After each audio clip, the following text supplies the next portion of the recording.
Hello everyone at Trapezoid. Thanks for tuning in to week 3 of Project No Excuses. All the footage from this update will be from Apache Pass, the 4-day RC festival that I attended this weekend. When I first started this project, I was a little worried about how the established pilots would take it. And after this weekend, I am not only convinced that this is the best time to try to do something silly like this, but it assured me that these pilots are actually really interested in what's going to happen, and not only that, a lot of them are actually willing to help me and want to see me get better, which just goes to show you how great the community is and how open they are.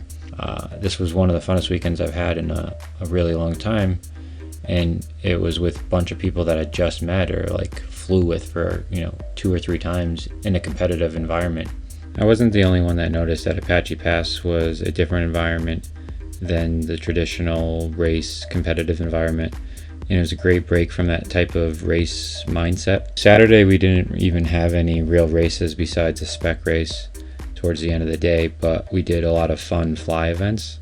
One of the first fun fly events was we had to figure out how to attach a solo cup to our drone and fly through a course with 25 beans in that cup without dropping any, and for every bean that you dropped you lost a second on your time. Another fun fly event was the bomb drop, where we had to use the same solo cup, but we had to use a badminton shuttlecock to flip at the right time or roll at the right time to drop the shuttlecock out of the cup and have it drop the closest to the center of the bullseye.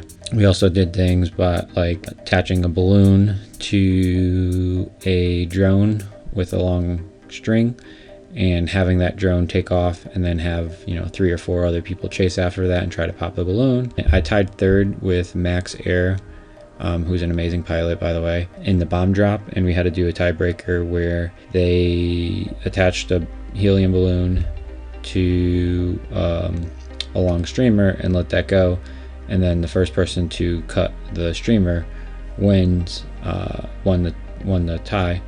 And Max Air cut the streamer first, but I popped the balloon, so they gave me a prize anyways, which was the 4 red bottom Emax motors, thanks to Hobby King in South Austin, which is awesome.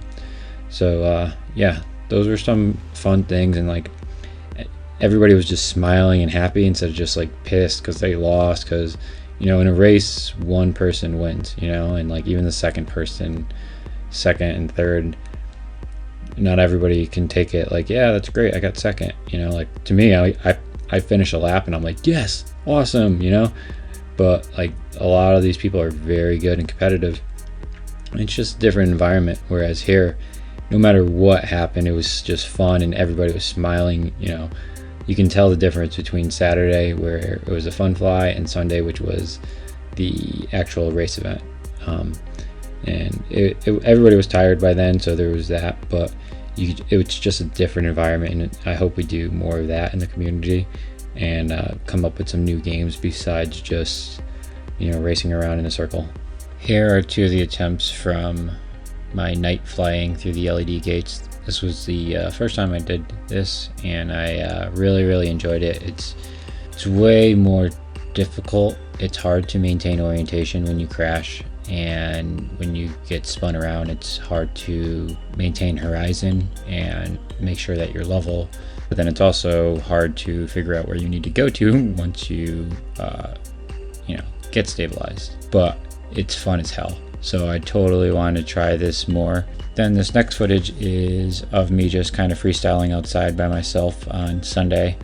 As you can imagine, with 40 something pilots, I'm not sure exactly how many we had, but we didn't really each get to fly too much during the day. We kind of got to fly at night because not everybody was flying and not everybody was there, but we during the day we didn't really get much flying, so I kind of wanted to just go out and get some airtime by myself and kind of just free my mind and go fly. Everything's a little pink because the night before I was flying without an infrared filter lens, and I didn't take it off, and I kind of wanted to show people what the difference is, or how it looks during the day when you don't have a switching infrared filter on your lens for night flying. You just do it manually yourself and forget to do it. So this is what it looks like. So I don't think it'll do any major damage to the sensor, but I don't know, do it at your own risk, I guess. but it's definitely cheaper than having to pay for an owl or something, and it definitely works pretty well. And most people have extra lenses laying around, and if you do, you could find one that doesn't have the infrared filter on it, or just literally pop it off, because they're typically just glued right onto the back of the lens, and it's just that little pink thing.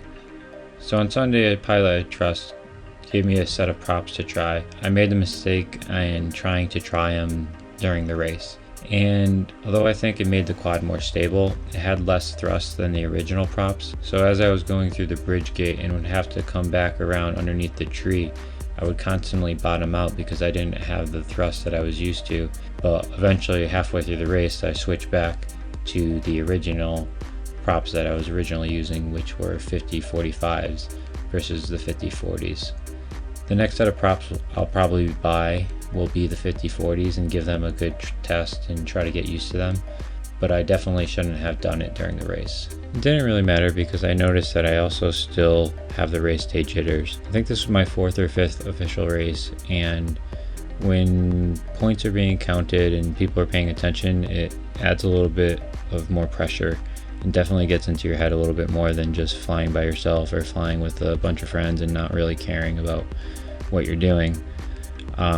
So I'm still getting used to that, and there's no real way for me to practice or get better at that except flying more official races. So this last bit is of a racer that I actually don't know who it was. I just jumped onto their channel and wanted to record this to give you guys a little insight on how well some of these pilots actually are.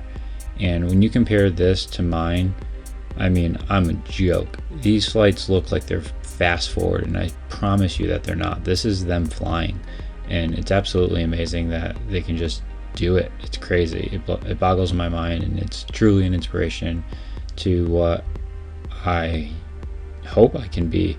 I don't know. We'll see. So this is really week 3. Week 4 is going to be fun because I got a new GoPro.